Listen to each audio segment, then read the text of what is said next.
વિદ્યાર્થી મિત્રો, chapter number 8 માનવ સ્વાસ્થ્ય અને રોગ. હવે આમાં આપણે વાત કરવાની છે પ્રતિકારકતામાં સક્રિય પ્રતિકારકતા અને નિષ્ક્રિય પ્રતિકારકતા.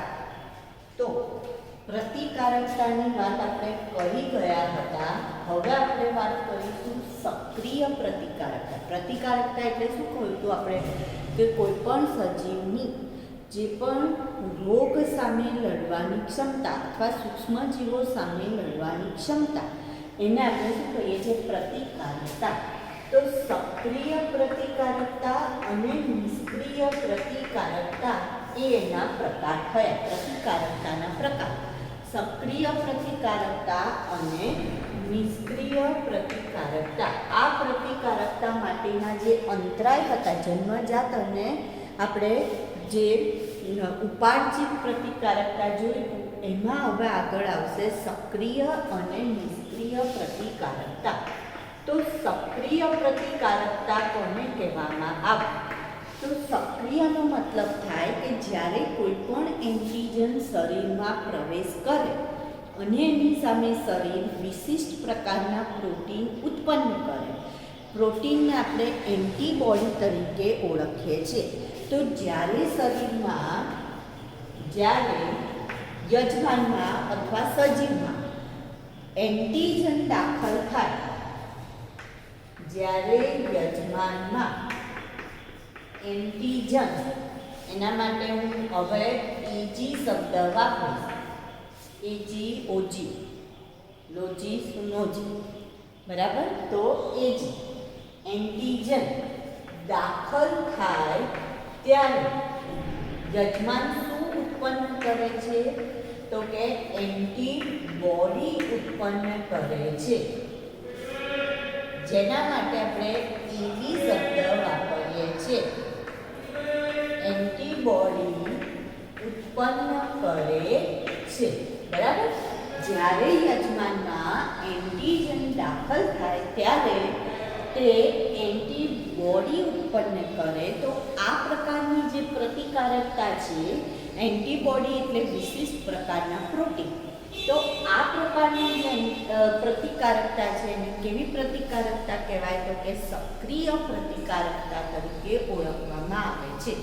અને નિષ્ક્રિય પ્રતિકારકતા એટલે શું? તો એમાં સીધું યજમાનમાં શું દાખલ કરી દેવાનું છે? એન્ટીબોડી દાખલ કરી દેવામાં આવે છે. તો યજમાનમાં શું દાખલ કરવાનું છે? એન્ટીબોડી જ સીધા દાખલ કરવામાં આવે છે. એટલે જો અહીંયા શું કર્યું? એન્ટીજન દાખલ કર્યા કે જેથી આપણા યજમાને શું પ્રોડ્યુસ કર્યું? પોતે એન્ટીબોડી ઉત્પન્ન કરી. જ્યારે અહીંયા બહાર તૈયાર એન્ટીબોડી હતા એ જ સીધા એના શરીરમાં દાખલ કરી દીધા છે. તો યજમાનમાં એન્ટીબોડી દાખલ કરવામાં આવે ત્યારે જે પ્રતિકારકતા જોવા મળે એને કયા પ્રકારનું કહેવાય? તો કે નિષ્ક્રિય પ્રતિકારકતા કહેવાય.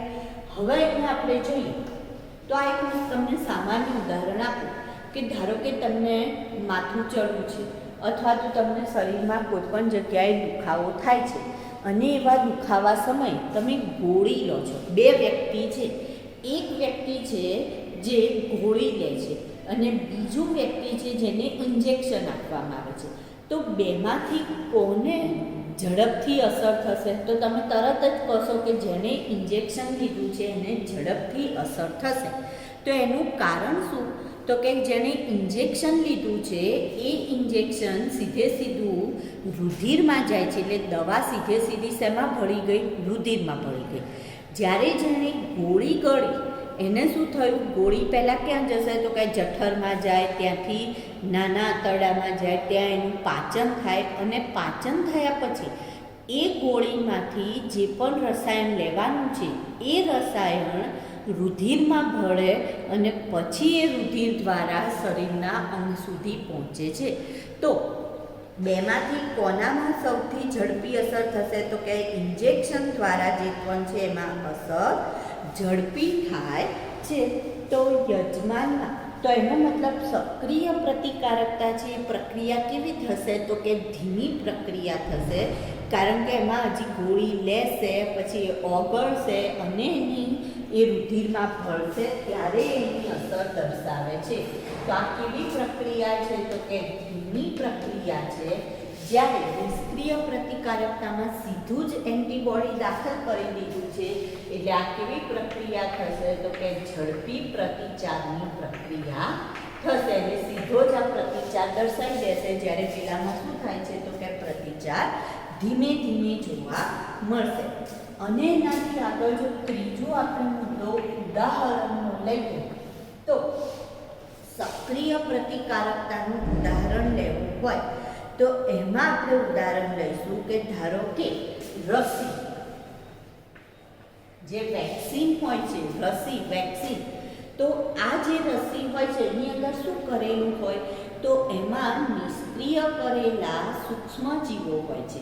તો આ નિષ્ક્રિય કરેલા, ધારો કે ટાઇફોઇડની રસી તમે લીધી તો ટાઇફોઇડની રસીમાં શું હોય તો કે એમાં નિષ્ક્રિય કરેલા સાલ્મોનેલા ટાઇફી બેક્ટેરિયા હોય.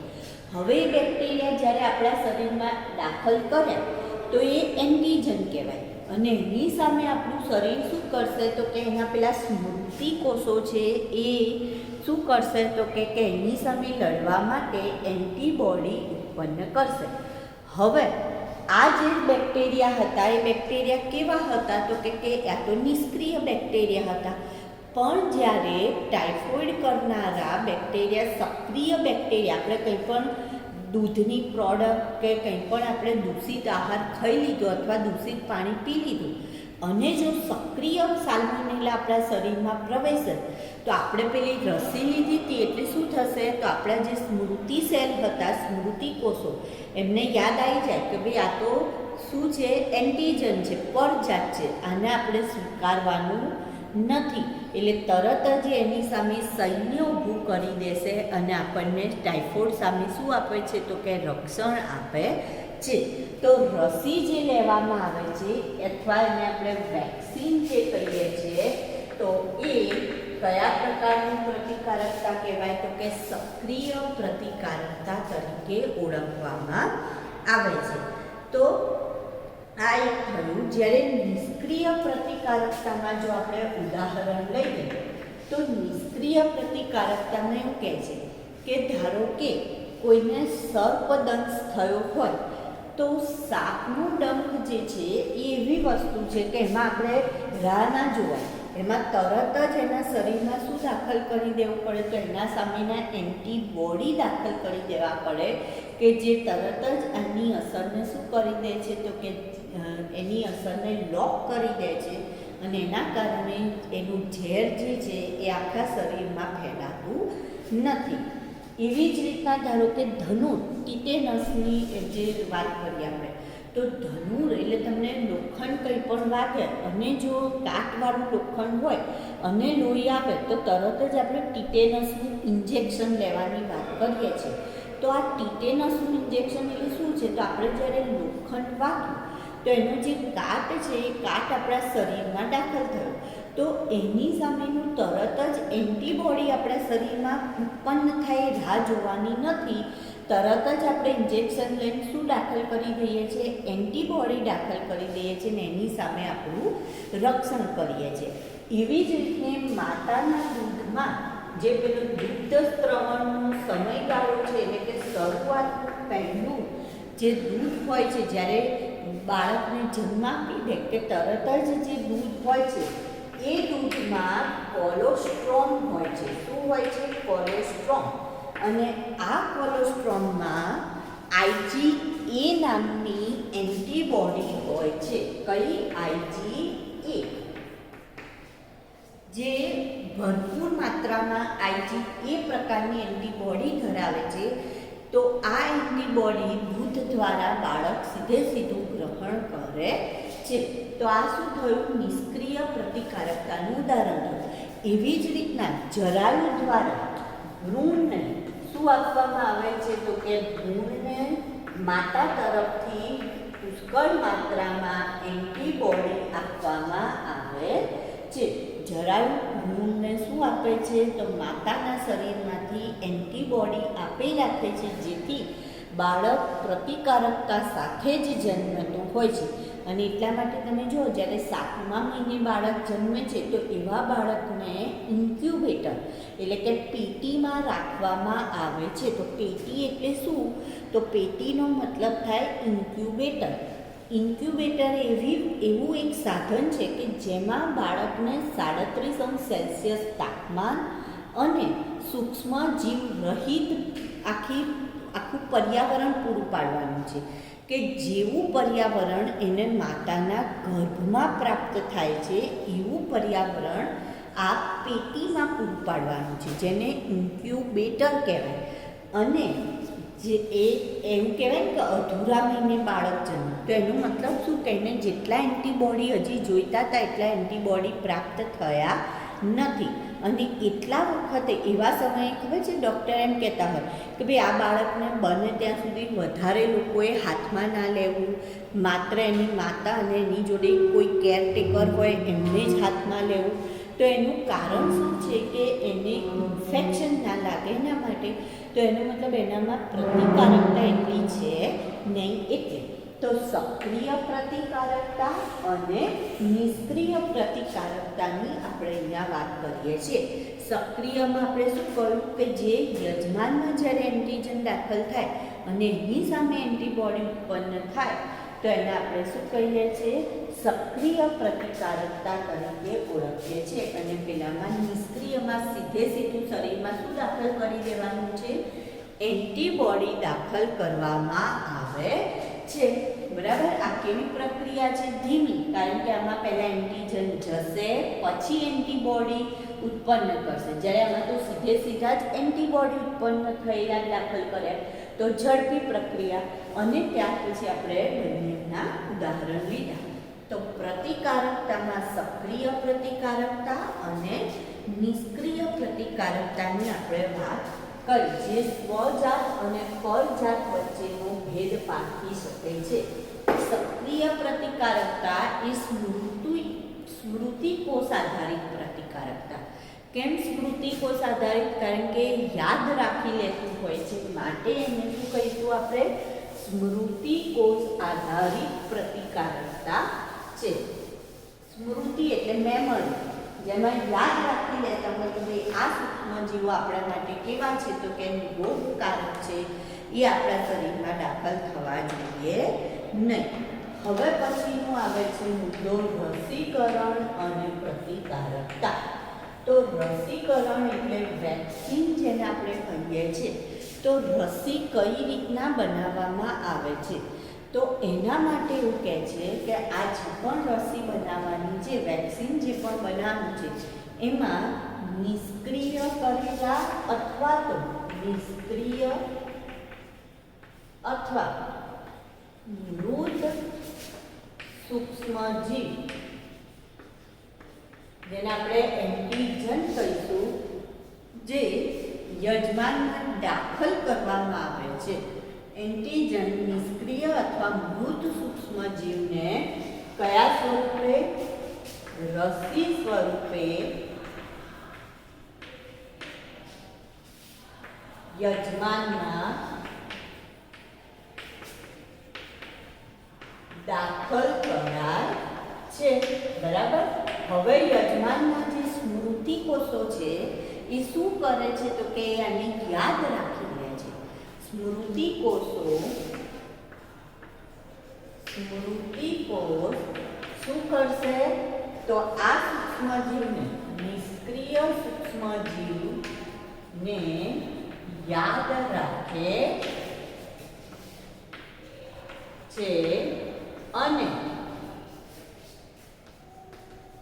તેની સામેના એન્ટીબોડી ઉત્પન્ન કરે છે. એટલે કે વિશિષ્ટ પ્રોટીન ઉત્પન્ન કરે છે. હવે જ્યારે યજમાનમાં બહારથી નિષ્ક્રિયના બદલે સક્રિય સૂક્ષ્મજીવ દાખલ થાય, યજમાનમાં સક્રિય સૂક્ષ્મજીવ દાખલ થાય તો શું થશે?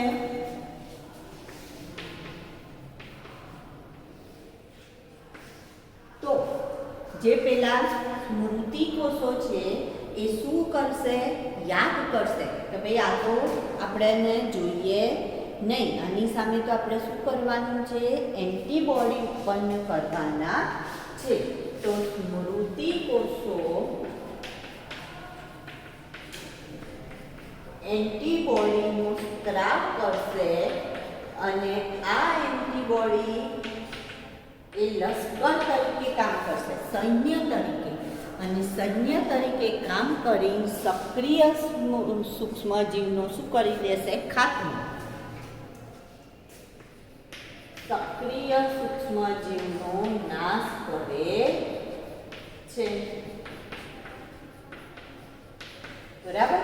તો આ રીતના રસીકરણમાં આખી પ્રક્રિયા થશે કે કોઈ પણ આવી રીતના રસી ઉત્પન્ન કરવામાં આવે. તમને જો ખબર હોય કે પોલિયોની જે રસી છે એ રસી કઈ રીતના ઉત્પન્ન કરવાની છે, તો કે પોલિયોની રસી એ વાંદરાની અંદર ઉત્પન્ન કરવામાં આવે છે. કોઈ પણ પ્રાણીના શરીરમાં આવી રીતના રસી ઉત્પન્ન કરી શકાય અને પછી એ દ્રવ્ય લઈ લેવામાં આવે અને એનો ઉપયોગ એ લોકો શેના માટે કરતા હોય? તો રસી તરીકે કરે છે. અને જ્યારે આજથી લગભગ 10 વર્ષ પહેલાંનો કિસ્સો છે કે ભાવનગરમાં 50 બાળકો એઇડ્સના કારણે મૃત્યુ પામ્યા. તો 50 બાળકોમાં એઇડ્સ કઈ રીતના થયો? તો કે એ લોકોને પોલિયોની રસી પીવડાવવામાં.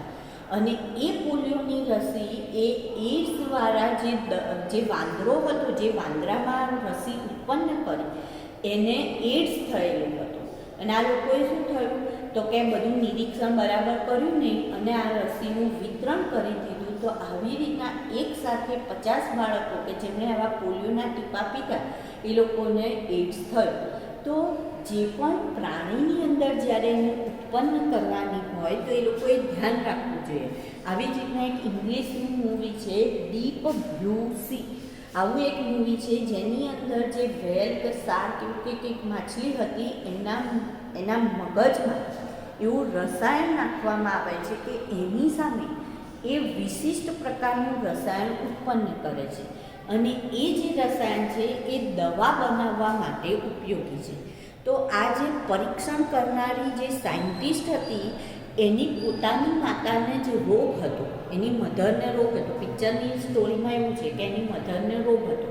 તો એ રોગના માટે એને વધારે દવાનું પ્રોડક્શન જોઈતું હતું, વધારે દવા જોઈતી હતી. તો એણે શું કર્યું કે પેલી જે વ્હેલ માછલી હતી એના મગજમાં વધારે રસાયણ નાખી દીધું. તો એના કારણે શું થઈ ગયું? તો કે એ વાયોલેન્ટ થઈ ગઈ, એકદમ ખૂંખાર બની ગઈ.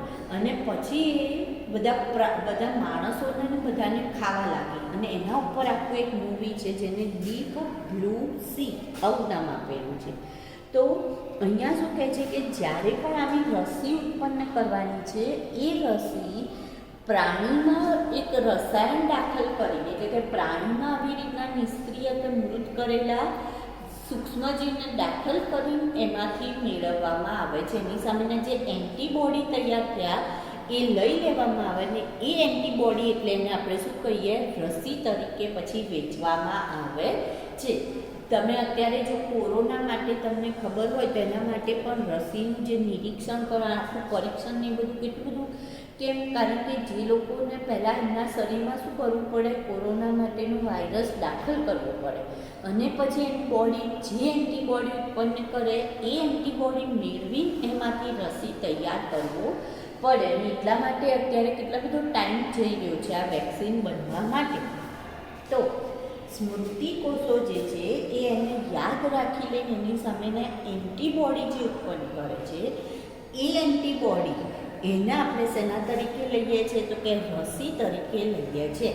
શીતળાની જે રસી હતી એડવર્ડ જેનરની તમને ખબર હોય કે જેમણે શીતળા માટે એટલે કે આપણે ચિકન પોક્સ કહીએ છીએ કે એના માટેની એ રસી બનાવી હતી.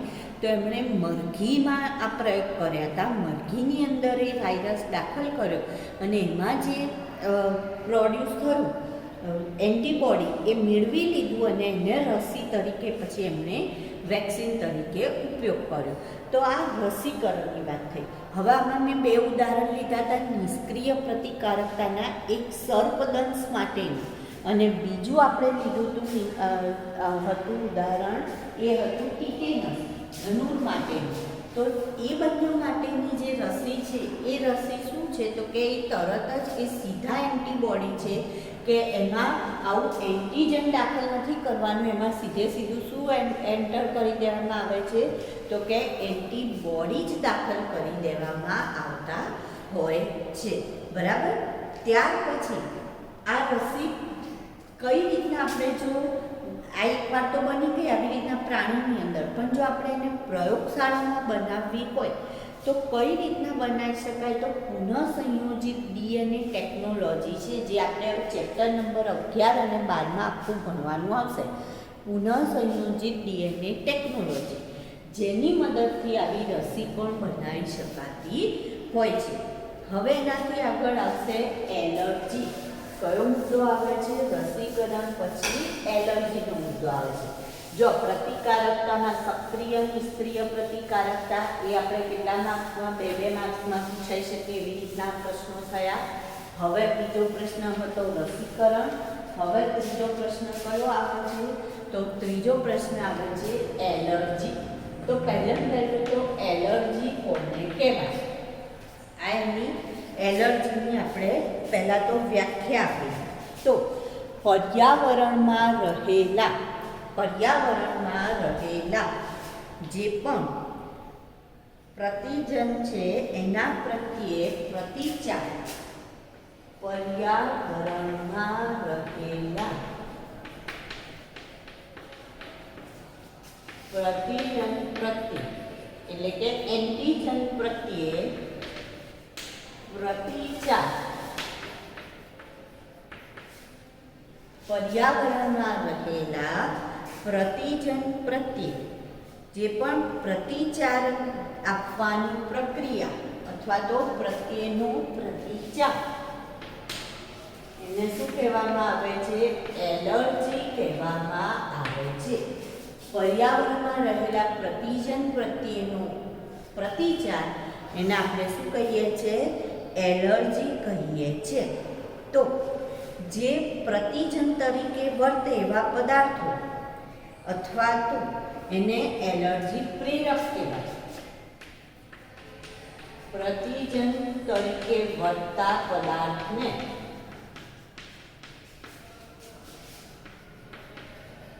શું કહીશું? એલર્જન્સ અથવા તો એલર્જી પ્રેરક પદાર્થ. તો એમાં કયા કયા પદાર્થોનો સમાવેશ થાય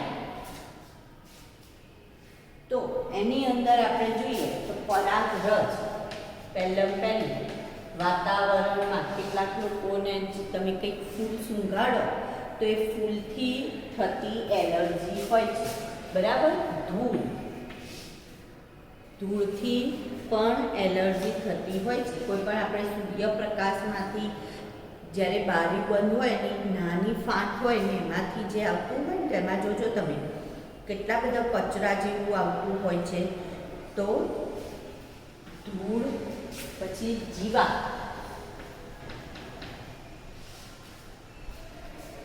અને પ્રાણીઓનો ખોળ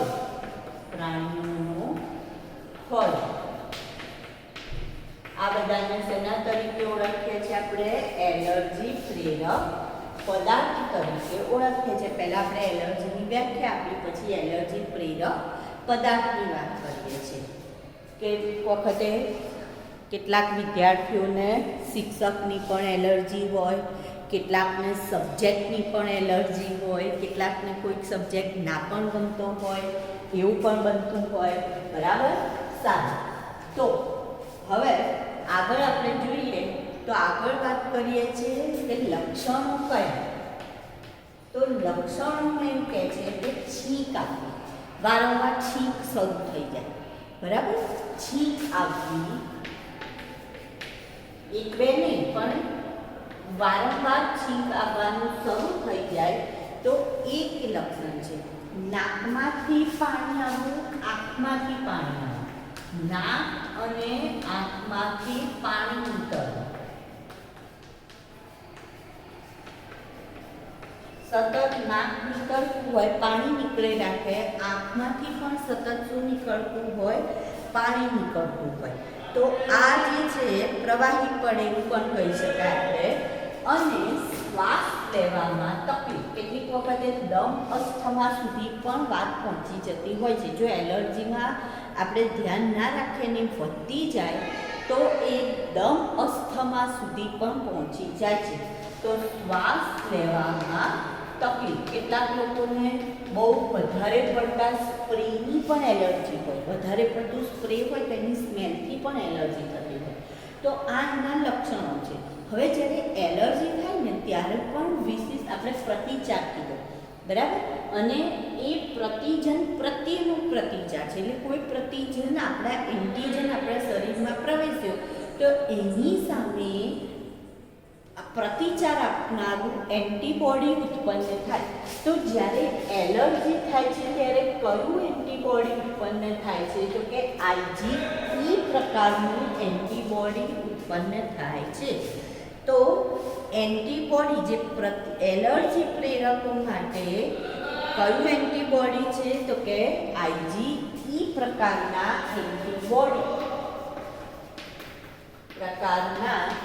એન્ટીબોડી સર્જાય છે. ક્યારે? જ્યારે એલર્જી થાય છે, એલર્જી પ્રેરાય ત્યારે આવા પ્રકારના એન્ટીબોડી સર્જાય. હવે આમાં શું થશે? તો એની અંદર એવું કહે છે કે જે આપણા તંતુ કોષો છે એમાંથી હિસ્ટેમાઇનનો સ્ત્રાવ થાય છે અને હિપેરીનનો સ્ત્રાવ થાય છે. હિપેરીન અને હિસ્ટેમાઇનનો સ્ત્રાવ થવાના કારણે એલર્જી ઉત્પન્ન થતી હોય છે. હિસ્ટેમાઇન અને હિપેરીનનો સ્ત્રાવ થવાના કારણે એલર્જી થાય છે. અને જો એનો બચાવ કરવો હોય તો શું દવા તરીકે શું કરી શકાય? તો કે એન્ટીહિસ્ટેમાઇન અને એન્ટીહિપેરીન જેવી દવાઓ લઈ શકાય. આપણે જો સામાન્ય એલર્જીમાં કહીએ, ઘણી વખતે ઘણા લોકોને કંઈ પણ ખાવાના કારણે, વિરુદ્ધ આહાર ખાવાના કારણે સ્કિન ઉપર ખંજવાળ શરૂ થઈ જાય, લાલ લાલ ચકામા થઈ જતા હોય, તો એવા સમયે આપણે એવિલ નામની દવા લેતા હોઈએ છીએ. એવિલ, બરાબર, આવી દવા લેતા હોય. જો એલર્જી વધારે વધી જાય તો ઇન્જેક્શન પણ લેવા પડે. તો એ જે દવા છે કેવી છે? તો કે એન્ટીહિસ્ટેમાઇન. કેવી છે? એન્ટીહિસ્ટેમાઇન દવાનો ઉપયોગ કરવામાં આવે છે કે જે એલર્જી સામે આપણને શું આપે છે? રક્ષણ આપે છે. એન્ટીહિપેરીન અને એન્ટીહિસ્ટેમાઇન જેવી દવાઓનો ઉપયોગ કરવામાં આવે છે. એની સાથે સાથે એડ્રીનાલિન અને સ્ટેરોઇડ પણ આપવામાં આવતા હોય છે. આવા અંતઃસ્ત્રાવનો પણ ઉપયોગ થતો હોય છે. એડ્રીનાલિન અને સ્ટેરોઇડ પ્રકારના અંતઃસ્ત્રાવોનો પણ ઉપયોગ એલર્જી રોકવા માટે કરી શકાતો હોય છે. પછી આવે છે સ્વપ્રતિકારકતા. પછીનો મુદ્દો કયો આવે છે? સ્વપ્રતિકારકતા. તો સ્વપ્રતિકારકતાનો મતલબ શું થાય? તો કેટલીક વખતે આપણું શરીર જે છે એ જાતે રોગ સામે લડવાના બદલે કોષોનું, સારા કોષોનો નાશ કરી દે છે. તો એના આપણે શું કહીએ છીએ? તો સ્વપ્રતિકારકતા તરીકે ઓળખીએ છીએ, બરાબર. તો કેટલીક વખત જનીની કે અજ્ઞાત કારણસર શરીર પોતાના જ કોષોનો શું કરે છે? કોષો ઉપર હુમલો, પોતાના જ કોષો ઉપર શું કરી દેશે? હુમલો. જનીનિક કારણ હોઈ શકે, જનીનિક કારણ હોય, અથવા તો કેવું કારણ હોઈ શકે? તો અજ્ઞાત કારણસર કેટલીક વખત જનીનિક અથવા અજ્ઞાત કારણસર જે કોષો છે, સજીવનું જે શરીર છે એ પોતાના જ કોષો ઉપર શું કરે છે? શરીર પોતાના જ કોષો ઉપર હુમલો કરે છે. એટલે ઘરતા ભેદી લંકાધાય એવું કહીએ ને આપણે, લંકાધાય એવું કહેવાય ને, બરાબર. તો એને સ્વપ્રતિરક્ષા તરીકે પણ ઓળખી શકાય. શેના તરીકે? સ્વપ્રતિરક્ષા. રોગ કહે છે જાતે જ પોતાની ઇમ્યુન સિસ્ટમ શું થાય છે? બગડી જાય. તો એને સ્વપ્રતિરક્ષા રોગ તરીકે ઓળખાય. જેમાં ઉદાહરણ લઈએ છીએ આપણે સંધિવા. સંધિવા જે રોગ છે, જેની અંદર જે આંગળીઓ છે એ આમ સીધી રહેવાના બદલે આ જે સાઇનોવિયલ કલા છે એમાં પ્રવાહી ભરાતા અથવા સોજો આવવાના કારણે એ આમ સહેજ વળી જાય છે. તો એ સંધિવા એ સ્વપ્રતિરક્ષા રોગ તરીકે ઓળખાય. બરાબર. તો આપણે રસીકરણની વાત કરી ગયા, પછી સક્રિય અને નિષ્ક્રિય પ્રતિકારકતાની વાત કરી, એલર્જીની વાત કરી અને સ્વપ્રતિરક્ષા રોગની વાત કરી આપણે. જેમાં આપણે એક કારણ કહ્યું કે જે પૃષ્ઠવંશીઓ હોય એ પરજાતને અલગ પાડી શકે છે. બરાબર. સહજાત અને પરજાતને અલગ પાડી શકતા હોય છે. અને કેટલીક વખતે શું થાય છે તો કે જનીનિક અથવા તો કોઈ અજ્ઞાત કારણસર પોતાના જ કોષો ઉપર એ હુમલો કરી દેતા હોય, તો એને સ્વપ્રતિરક્ષા રોગ તરીકે પણ ઓળખવામાં આવે છે.